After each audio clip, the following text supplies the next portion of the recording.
Welcome everyone. It's great to be together again with so many places from so many places around the world. Thank you. Thank you so much for joining us, for all the messages as well that we've shared already through email.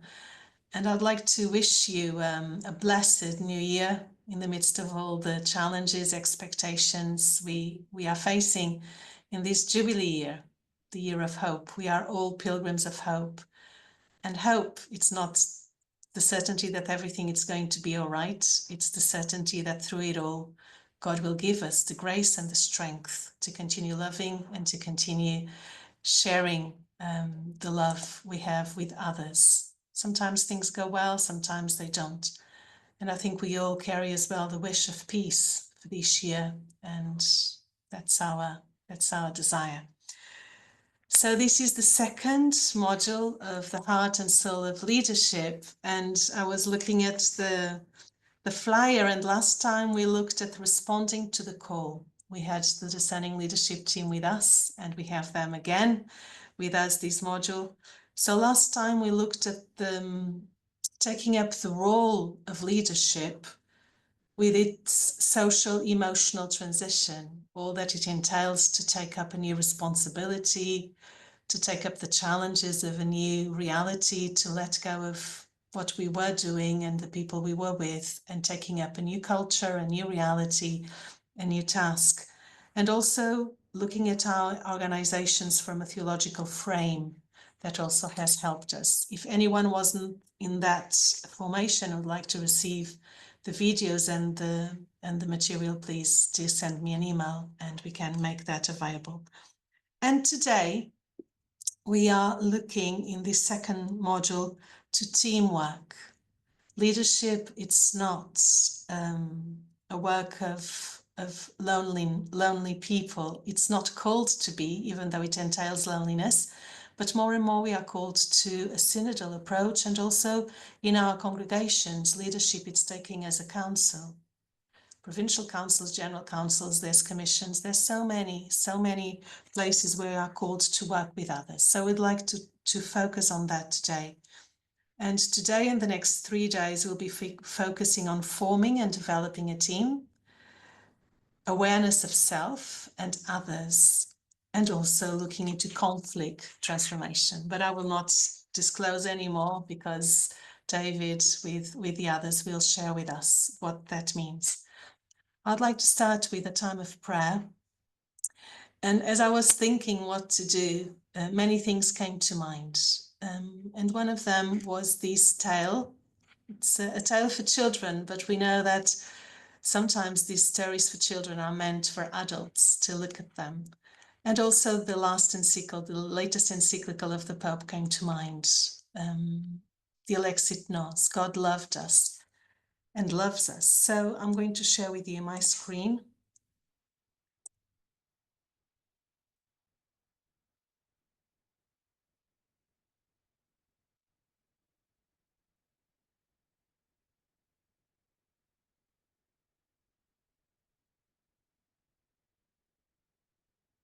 And as we look at teamwork today, one thing was coming to mind. Sometimes as Christians, we focus so much on the calling to love and the calling to be selfless and the calling to be there for others. But actually, God doesn't invite us to love on our own. In 1 John 4:19, we are told we love because God first loved us. And then another sentence where Jesus summarizes, I would say, the whole of his life is this one of John 15, verse 9. As the Father has loved me, so have I loved you. Now remain in my love. So with these two sentences from the Word of God in mind, I would like to look at this tale, this fairy tale, or this story that I think can help us at the start of this module.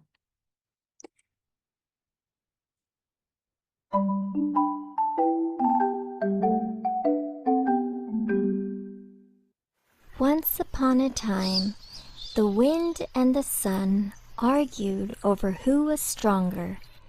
The wind argued it could snap trees in half and uproot houses, but the sun argued that it brought warmth and life.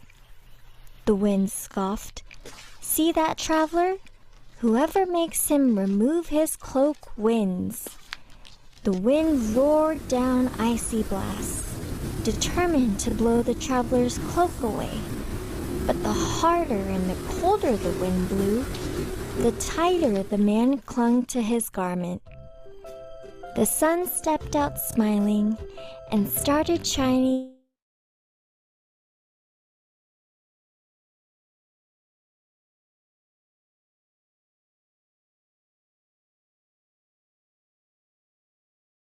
shade. He loosened his cloak and shrugged it off completely. The wind sighed, conceding defeat to the sun's gentle warmth. Sometimes warmth and kindness are stronger than brute force.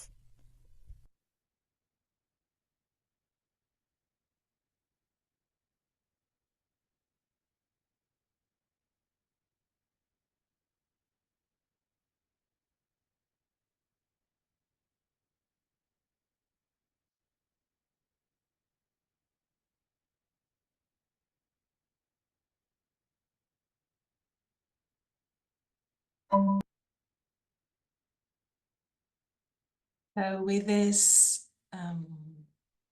story in mind, I invite you to recall again these sentences from the Word of God. We love because God first loved us. As the Father has loved me, so have I loved you. Now remain in my love.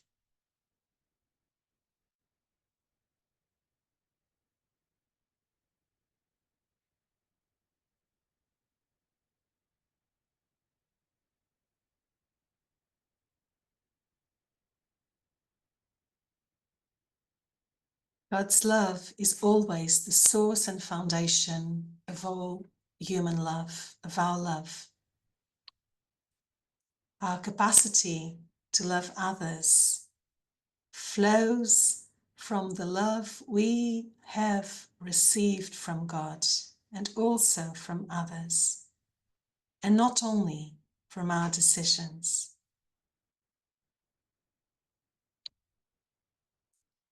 So let us open ourselves to love, both from God and from others, allowing ourselves to be loved.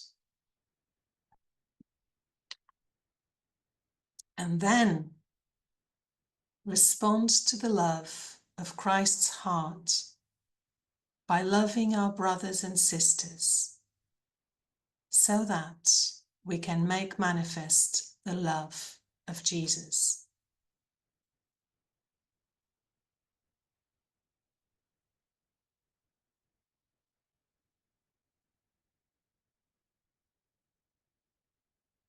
So I'm going to read this prayer so that God can give us the capacity of being loved and then being able to love others. Loving God, we acknowledge that true affection is the language of the heart and is placed in the depths of our being as we open ourselves to you and to others.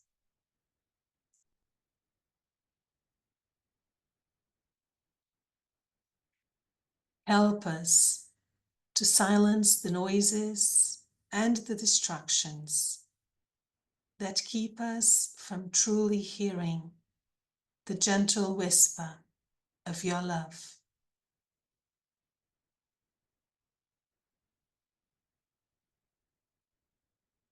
Give us the courage to humbly surrender our will and allow Jesus to love us completely, unconditionally, and with a love that surpasses all understanding.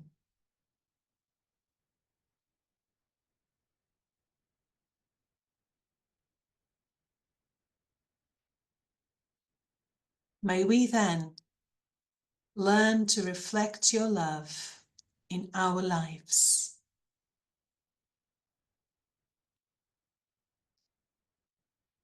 May we love as Jesus loved us, with compassion, forgiveness, determination, and selfless service to others.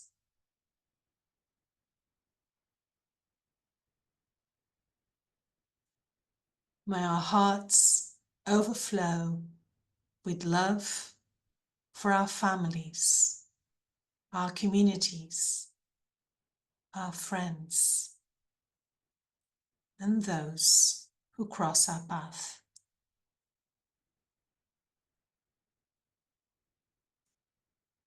Amen.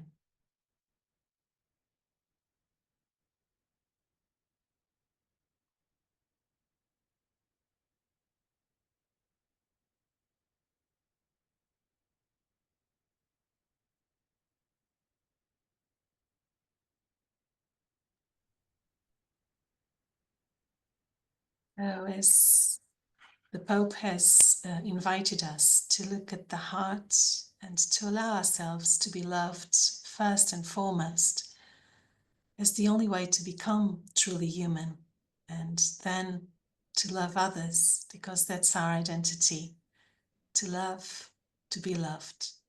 So on that note, I'd like to introduce now the theme and the person for today, as we're looking at teamwork.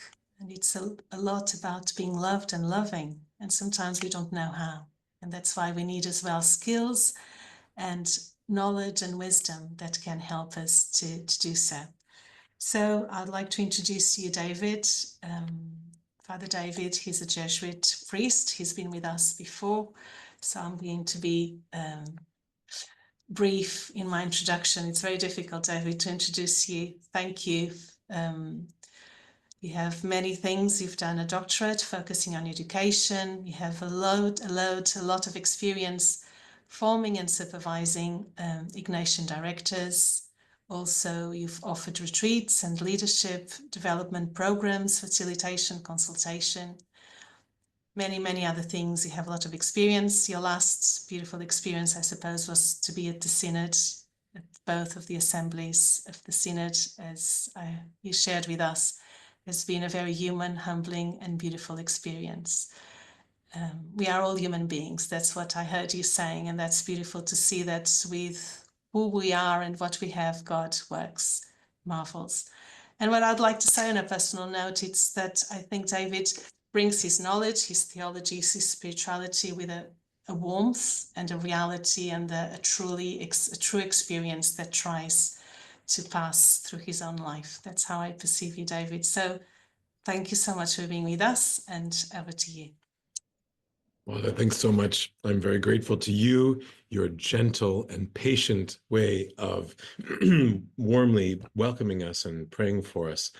Also, I want to thank the technical team working behind the curtains. They are amazing, and without them, we would be able to do none of this for such a large group, and also our interpreters. So thank you all.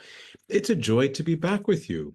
I think my experience of being with you in December was really joyful, and the sense of response that you had for not just the inputs that I gave, but especially and more so the testimonies of your fellow sisters.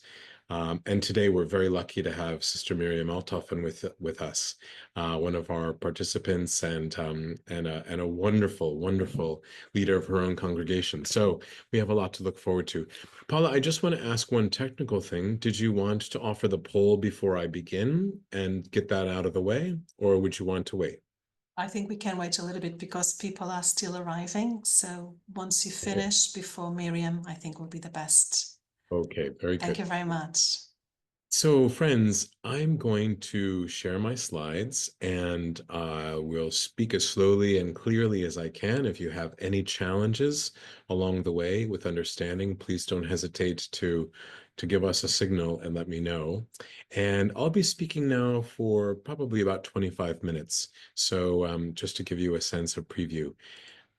So the topic today is actually one of my favorites of all of our topics that we do in discerning leadership.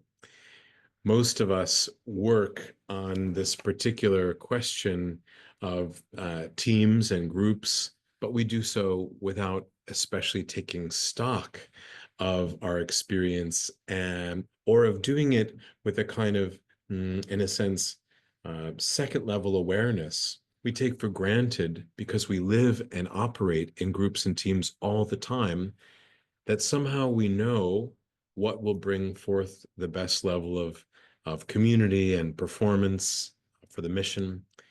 But in fact, as we know, experience tells us something different. We constantly have to manage challenges and difficulties between and amongst us, often as a result of well-intended uh, actions, but that often are different from the ways that we would do things. And many of them are a function of our various cultures. Cultures, as we know, are great assets to us. But if we don't know how to manage our differences amongst cultures, especially in a blended team, this could be a challenge.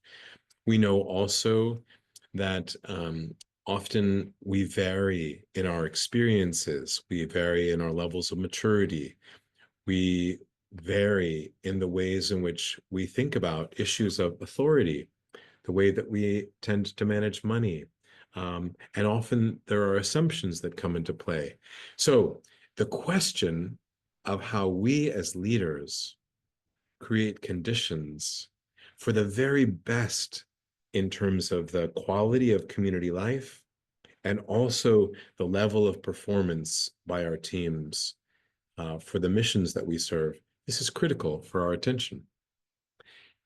As we look forward today to this topic, we want to ask you first of all to begin a bit with your own personal experience, and I'd ask you in your journals to consider an experience you had when your council was elected and you were asked to join this new team.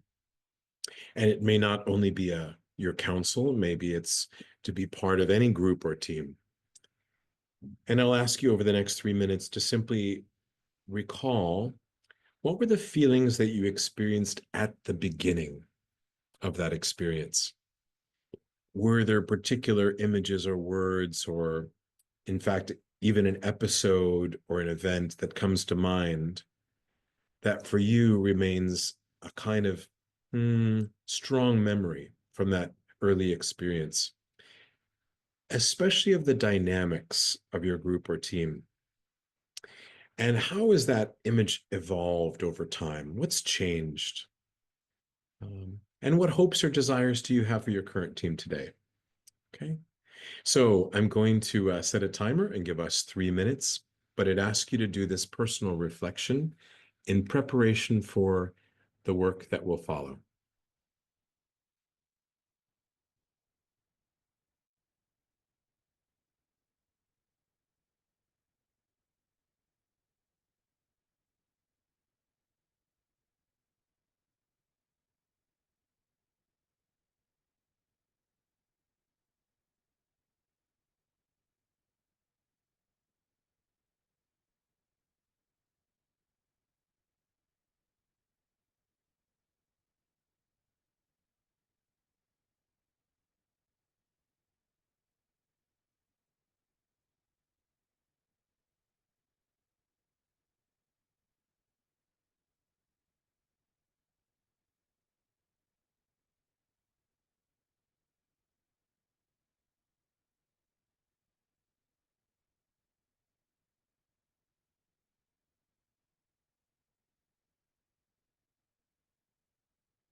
Hey, thank you for giving that some personal reflection time. It's often so helpful to anchor ourselves in our own individual experience before hearing what others are thinking, and to acknowledge that our own experience is really the basis from which we're usually acting. So, as we look to the next part of our conversation, we step into this world of teams, and there are so many questions that we might consider. How to bring forth alignment amongst the many diverse members of a team to deliver a collective impact, to deliver, for instance, on the mandates that our congregations and chapters have given to us, to serve our mission in a coherent way, and to not be acting in a fragmented or conflictual way. As we consider these questions, we know that so much of the work we do is about simply planting good seeds that we hope will sprout. And that remains a very important image for us, that of the gardener, that of the farmer. Because the gardener or farmer can't control the growth of the seed, but the gardener or farmer can do so much to create conditions for the healthy growth of their crop, their plants. So too, a leader can create favorable conditions to bring forth the life and the performance of a team. When we think about groups, groups are not simply collections of individuals.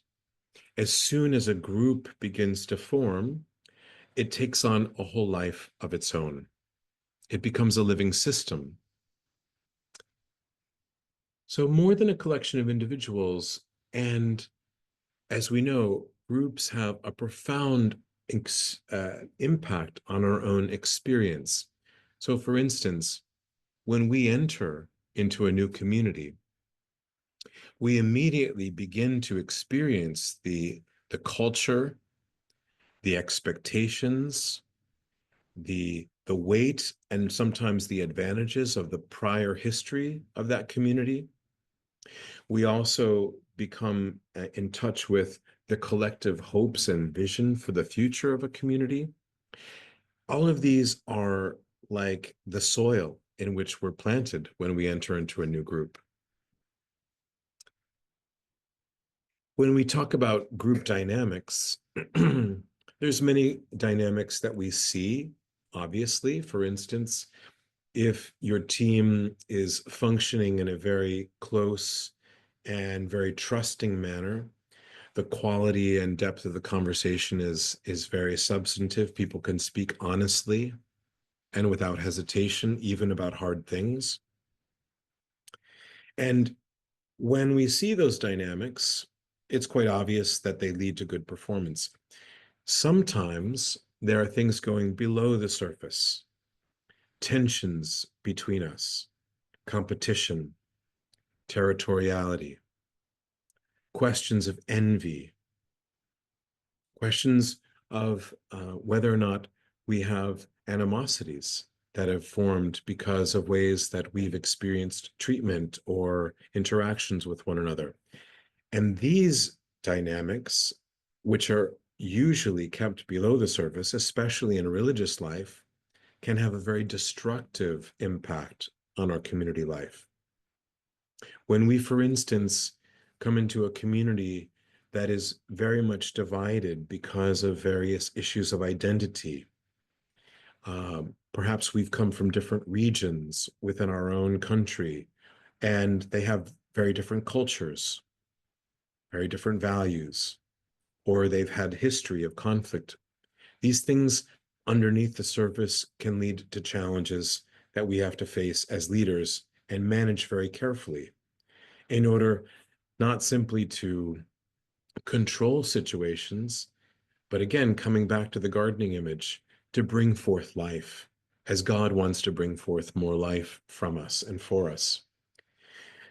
Group synergies, this wonderful word for the way in which energies are brought together and create something beneficial, something more than the sum of the parts,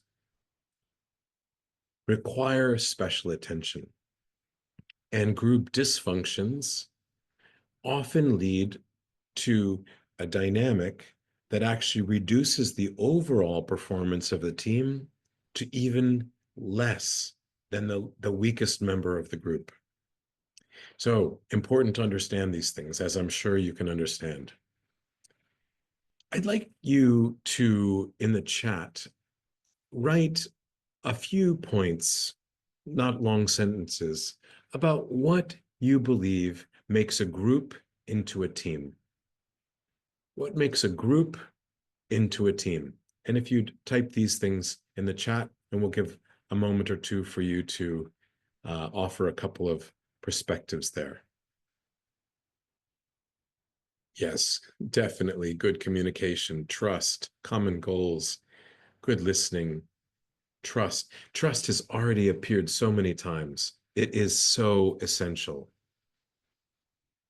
Yes, listening. No, I know that I'm working with wise women here. I think the most common word I've seen so far is trust. Transparency, cohesion, honesty, consideration, respect, sense of humor. Thank you. Yes, a sense of homologous forgiveness, acceptance, awareness, dialogue. Yes, exactly. Thank you, sisters.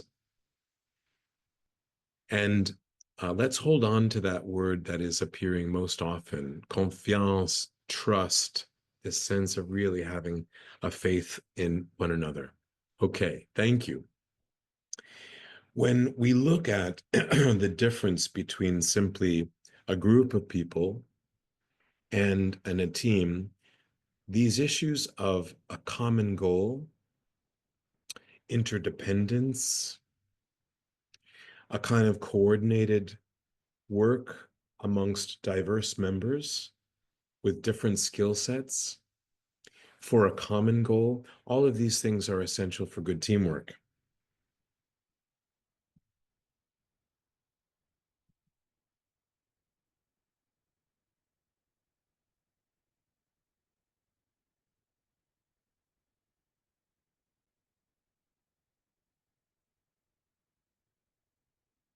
This means these different characteristics that we as leaders have to be very, very intentional about fostering clarity about the team goals, constant reinforcement of the particular gifts of individuals and of the need for collaborative interdependence. Basically, that when we assign people work, we do it often for them to work together, not simply to be delegated with individual responsibility, but also to collaborate with one another.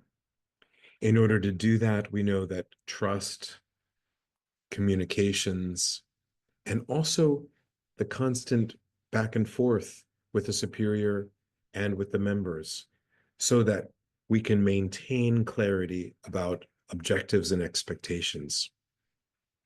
So that at the end, when we have achieved a goal, for instance, opening up a new school, or in some cases, successfully and in a very sensitive way, closing a community, that we do so and can take collective a recognition for that success. As councils, as teams of leaders, we're often asked to make decisions together.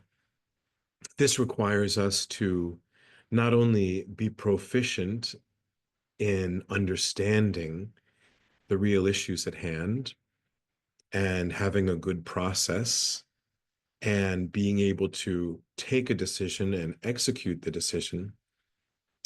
One of the things that we often take for granted is becoming a discerning body, of taking time first to establish the level of trust, even affection, and what Ignatius of Loyola called a union of hearts and minds. Not simply that we're thinking all the same things, but that we have the same goals, we have the same values, we have Christ all at the center rather than our own agendas. This requires attention to forming a group into a discerning body.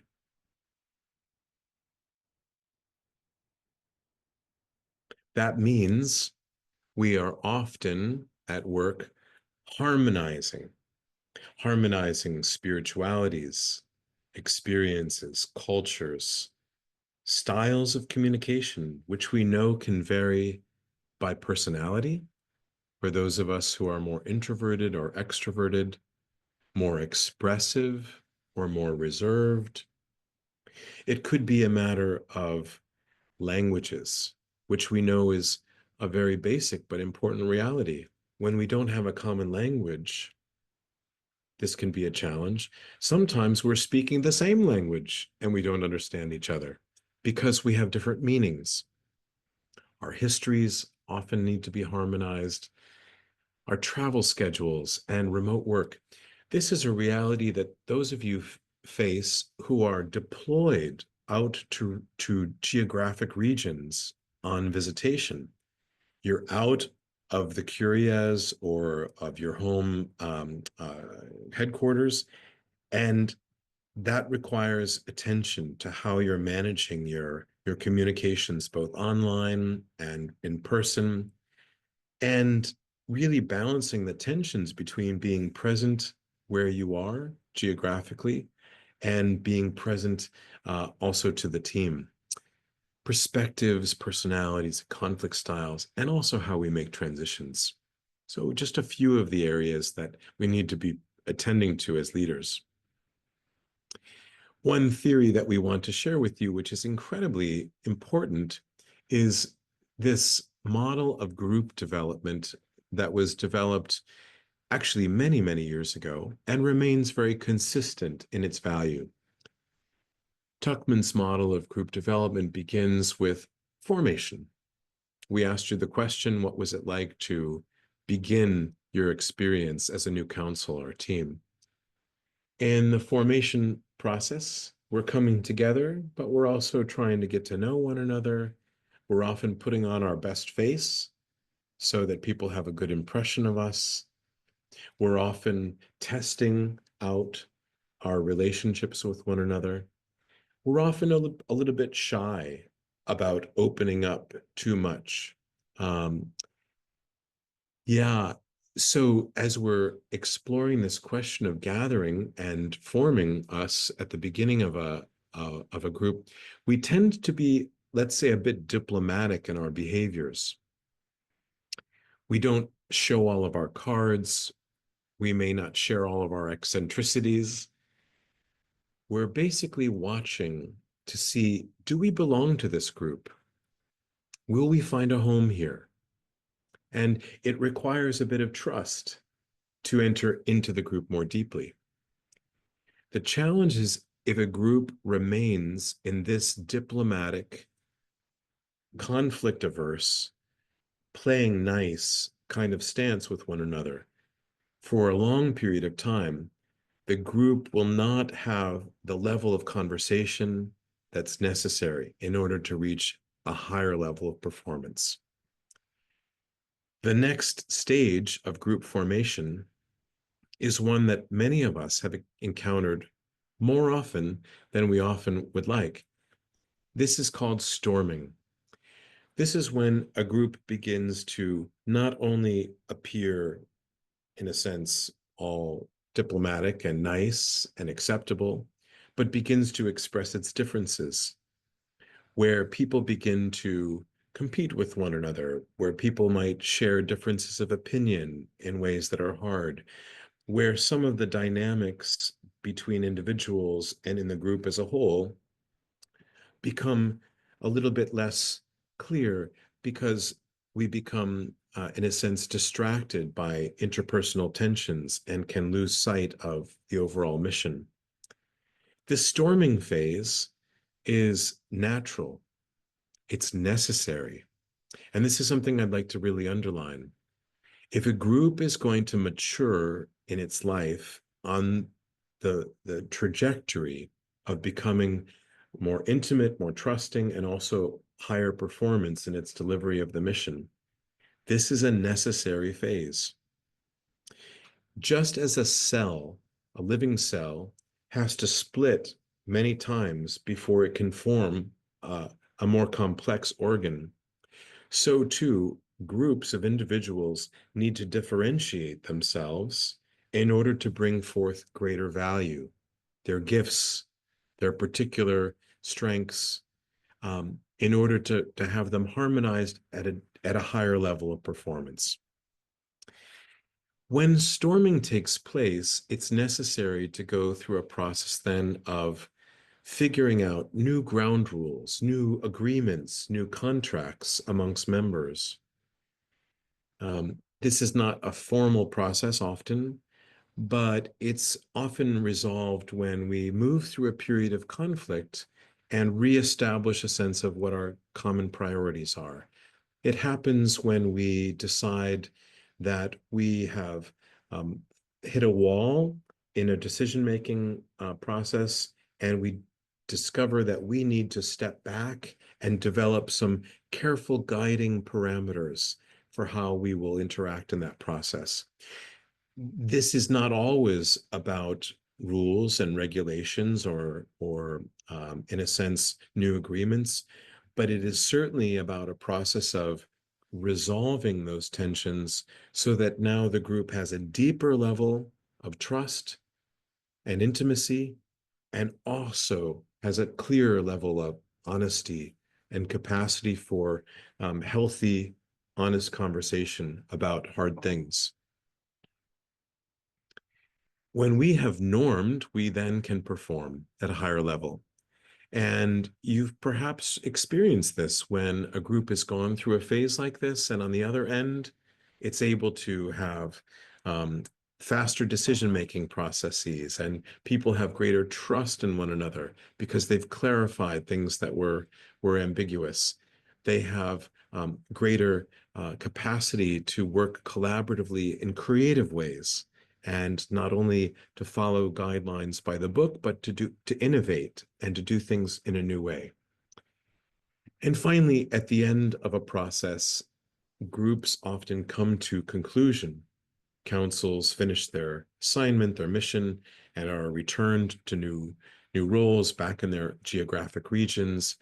And this too is a phase of the process. These 5 stages may look linear here, but in fact, they're often seen as more of a cycle. And if I could take just a few more minutes to unpack what this looks like. As I said, at the forming stage, we're often testing the waters. We may have some suspicion. We might have some curiosity about one another because we don't know each other well enough. But we have a sense of hope, hopefully, that the group will come to a deeper sense of cohesion and intimacy. Politeness, is not a bad thing, but it's not a good thing if it's the only way in which we interact with each other. Storming, which happens a little bit later, can be marked by experiences of frustration and tension and conflict, competition. But I want to caution you against seeing this as something completely bad or something to be avoided. In fact, if it's avoided, we never get to the next level, which is norming and performing. This requires us to have a greater level of acceptance of one another's differences. It requires us to set new goals, to recover our team spirit, and to be relieved from some of the tensions so that we can operate at a higher level of performance. When we're performing well, again, open communications, deeper levels of trust, speed and efficiency and effectiveness are all increased, and often our capacity to work through problems creatively. I don't want to skip past adjourning too quickly, but just to say at the end of a team's life together, it's important to celebrate successes, to learn from mistakes, and also to in a very I'd say in a very spiritually I'd say led way, inspired way, to express gratitude and appreciation for how our lives have been enriched by one another, to really express with gratitude what we've experienced, including all the warts, all the suffering, all the challenges. When we consider this question, taking responsibility for building the conditions for synergy and team thriving, as you, as both general superiors and counselors, consider your own roles, but also your own experience of your teams, at what stage do you find your team? Where are you in that process of group formation? Do you recognize when you've passed through a period of storming and norming? Perhaps you are at a level of performance, but you realize that you're not necessarily performing at the level you need to be. And there may be some conversations that could be hard to have, but are necessary in order to reach that higher level of performance. Maybe that means giving some critical feedback. Maybe it means having some open conversation about a process or a structure that's not working. And instead of avoiding those conversations, to embrace them as an important opportunity for constructive storming and norming in order to reach a higher level of performance. So maybe in your journals, you can take a few minutes, no, a minute, really to just think to yourself, at what stage is your group right now? How is your team? What might be the leadership task necessary at this particular moment to help you move to the next level? Okay, so I'm just going to be quiet for a minute, and then very quickly we're going to turn it over to Miriam, but I have a few other things I'd like to share. Okay, so just take stock for yourself for a moment. I've shared a lot. Where is your team now? What's the task of the leader right now?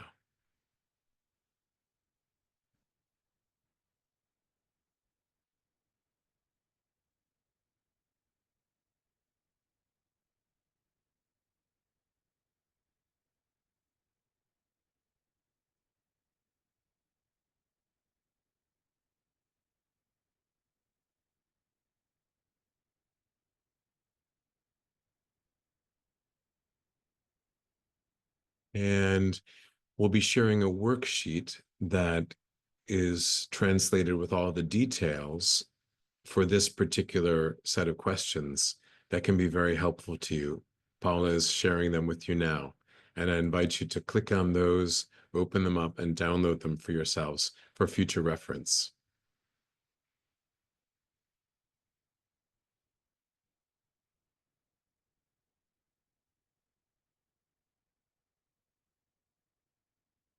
And we'll invite you to come back to these worksheets later in our program together.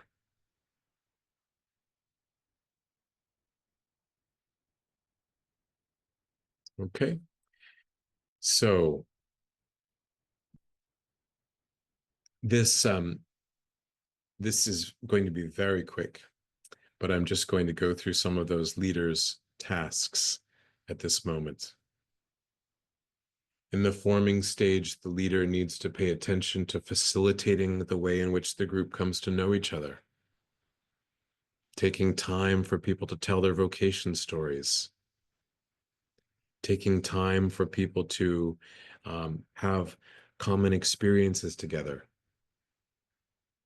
perhaps returning to the place where your charism was born, and really experiencing together how it speaks to you now.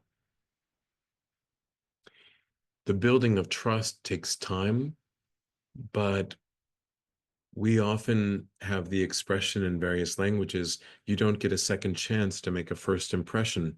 And a team has to pay attention to building that trust at the outset, especially before jumping into hard work together.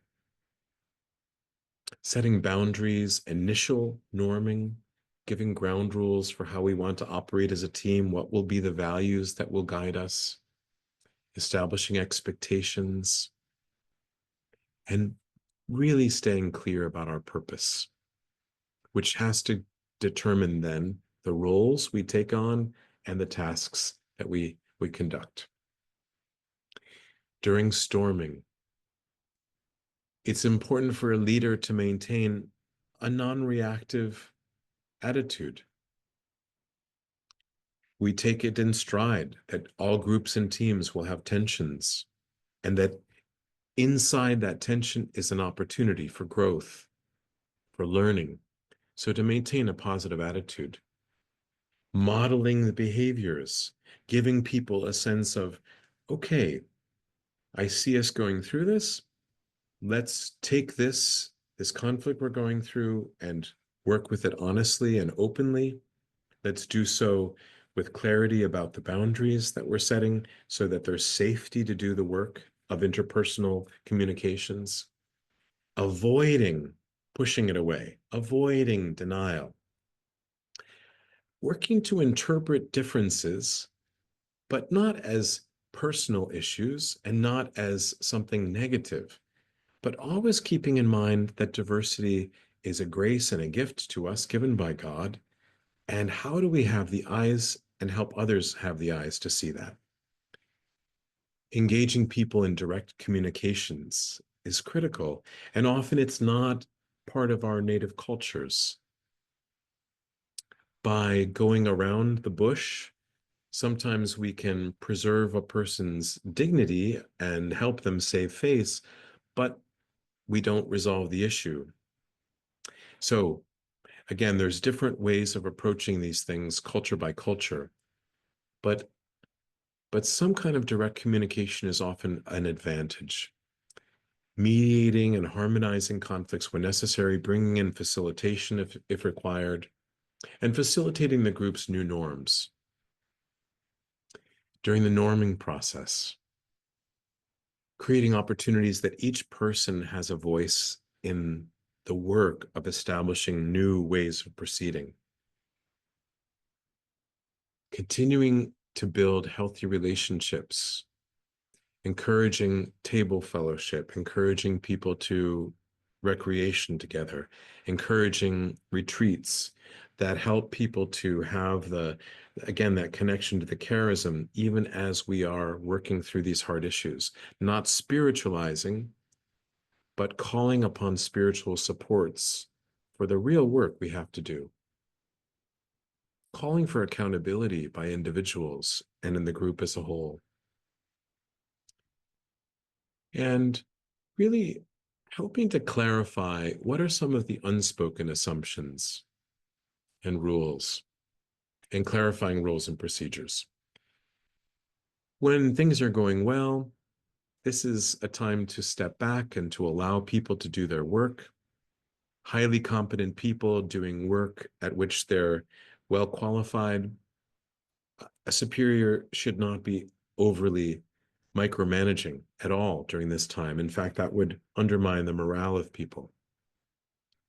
And that's when the leader should also be looking for new things to be paying attention to on the team's behalf, encouraging reflection, but not getting in the way.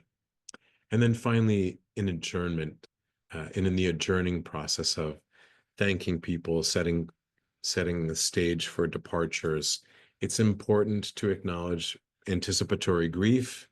It's important to be able to learn from one's actions, both good and bad, as a group, as a team, for the sake not only of each member, but also what could be passed on to the next team. and um, and then celebration.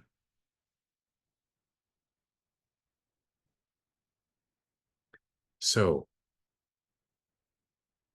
this is a quote from Henri Nouwen, our spiritual writer, who reminds us that in order to see the beauty of a mosaic, we have to step back to see those precious stones, each individual, but as a composition of something greater. A mosaic consists of thousands of little stones. Some are blue, some are green, some are yellow, some are gold. When we bring our faces close to the mosaic, we can admire the beauty of each stone. But as we step back from it, we can see that all these little stones reveal to us a beautiful picture, telling us a story that none of these stones can tell by itself. This is what our life in teams is about. Each of us is like a little stone, but together we reveal the face of God to the world. Nobody can say, I make the face of God visible, but others who see us together can say, they make God visible. Community is where humility and glory touch. We know that there's a few things more to say. I mentioned the importance of doing a team review at the end of performance as a group, but we know that ongoing work of review, assessment, feedback sessions is also critical. This is something that takes time, requires attention and presence. It has to be done with care. Giving especially critical feedback requires great care, and a certain technique is often helpful. We need to have a practice of being able to learn to, as leaders, step back and take a balcony view on the dynamic at play, to take stock of what are the underlying causes for that dynamic, and hold our opinions, our analyses as hypotheses that have to be tested, and really need to be tested in relationship with one another. Noticing the group's energy is important. When a group is flagging in energy, how does the leader bring new weather, new life, and help to bring it from the group? And then consulting to the group accordingly is also really critical. How to bring feedback back to the group and say, this is what I'm seeing now. Is this how you're experiencing things? It's a way of coaching the relationship. A few things to keep in mind as techniques that are extremely helpful. I'm sure that these are obvious to you, but reminding the group of the clear purpose you're serving, the particular roles that each of you have on your teams, and the important tasks that have to be filled, and in what order. Often distinguishing between urgency and importance. Alternating perspectives. So in a sense, we as individual leaders will have a particular point of view, but it's only one view. So consulting with others, listening deeply to each person's contribution and point of view, and then trying to come up with a harmonized approach to move forward. We may not be able to accommodate everyone. We may not be able to please everyone's expectations, but our roles as leaders is to try to take that more global perspective, including all the individual ones, and to still lead for a common good. And finally, I think at the heart of developing trust and building this level of team performance, we must really attend to this balance between relationship and task, always. Getting things done, but doing so in a way together. Okay. I'm going to really stop there and we have time now for the poll, where you indicate which language group you'd like to be in for the group that will follow our input from Sister Miriam. So let's do that poll now. I'm going to stop my sharing, and here we go. Okay, so we have, thank you so much, David. We have the poll already on the screen. So it's for the groups.